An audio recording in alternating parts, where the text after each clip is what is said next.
Hello मेरे प्रिय विद्यार्थियों, आज हम बात करने जा रहे हैं कॉन्सेप्ट नंबर 14 की। आप सभी बच्चे पहले तो समझ ही गए होंगे कि मैं जो कॉन्सेप्ट सीरीज आज चला रहा हूं उसमें हर एक मैथ के छोटे से छोटा और बड़े से बड़ा कॉन्सेप्ट क्लियर कर रहा हूं आप लोगों का। ठीक है, तो आज हम बात करेंगे, छोटा सा टॉपिक है बच्चों, ग्रेटेस्ट इंटीजर फंक्शन, जिसको बोलते हैं शॉर्ट में GIF, हिंदी में बोलते हैं महत्तम पूर्णांक फलन। एक बार आए और एक एग्जाम्पल के माध्यम से समझें कि GIF महत्तम पूर्णांक फलन होता क्या है। देखो बच्चों, सबसे पहले तो महत्तम पूर्णांक फलन को जो हम रिप्रेजेंट करते हैं वो क्लोज ब्रैकेट से रिप्रेजेंट करते हैं, और इसके अंदर जैसे मैंने यहाँ x लिख दिया। अब ये x जो है ये एक फंक्शन है, चाहे वो रियल वैल्यू हो सकती है चाहे वो इंटीजर वैल्यू हो सकती है, मतलब नाम ही हमारा क्या है, महत्तम पूर्णांक फलन। मतलब जो भी रियल वैल्यूज मिलेंगी उसका मैक्सिमम इंटीजर क्या निकलेगा वो हमें बताना है। तो इसका कॉन्सेप्ट क्या होता है, जैसे फॉर एग्जाम्पल के माध्यम से मैं आपको समझाऊं बच्चों, तो मैंने यहाँ पे लिखा 2.1, ये एक रियल वैल्यू है। एक मैंने लिया बच्चों माइनस का 8.1, ये एक रियल वैल्यू है। मैंने यहाँ पे लिखा केवल 8, ये एक रियल वैल्यू है। अब आप समझना, तीनों अलग अलग वैल्यू ले ली, एक बार मैंने पॉजिटिव, एक बार मैंने नेगेटिव और एक बार मैंने सिंपल वैल्यू ले ली।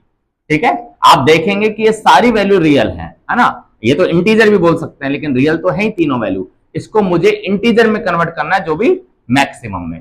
तो करना क्या होता है, इसका कॉन्सेप्ट क्या होता है, देखो बच्चों, नंबर लाइन से आपको बातों को समझाता हूं मैं।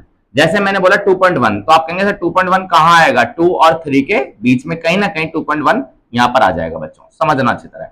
तो करना क्या होता है GIF में, आपको जो 2.1 है आपको उसको लेफ्ट साइड आपको हमेशा चलना है, चाहे वो नेगेटिव हो चाहे वो पॉजिटिव हो, हमेशा चलना कहां होता है, लेफ्ट साइड। और लेफ्ट साइड ये देखना होता है कि इंटीजर पास में कौन सा है। तो आप कहेंगे सर 2 है भाई, यदि मान लो मैं 2.9 पे भी होऊंगा, देखना एक एग्जांपल के समझना बातों को, एक एग्जांपल से बातों को समझो। 2.9 है तो 2.9 यहां पर है, तो मैं इसका GIF निकालूंगा तो हमेशा चलना लेफ्ट में, तो लेफ्ट में जो आएगा पहला इंटीजर वही हमारा आंसर होगा, मतलब इसका आंसर 2 है। मैंने बोला 2.1 है, 2.1 का भी बच्चों GIF क्या होगा, आंसर में 2 निकलेगा। माइनस 8.1 है, इसको समझो आप। -8.1 बच्चों, -8 और -9 के बीच में कहीं ना कहीं बन जाएगा। आप कहेंगे हाँ सर कहीं ना कहीं बन जाएगा -8.1।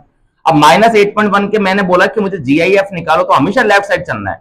तो लेफ्ट साइड कौन सा इंटीजर आएगा बच्चों, तो आप कहेंगे सर -9 आएगा, तो इसका आंसर हुआ -9, और ये खुद अपने आप में एक इंटीजर है, तो इसका आंसर हुआ बच्चों 8। ये है हमारा एक छोटा सा GIF का कॉन्सेप्ट, जिसको बोलते हैं महत्तम पूर्णांक फलन। अब हम बात करेंगे कॉन्सेप्ट नंबर 15 की।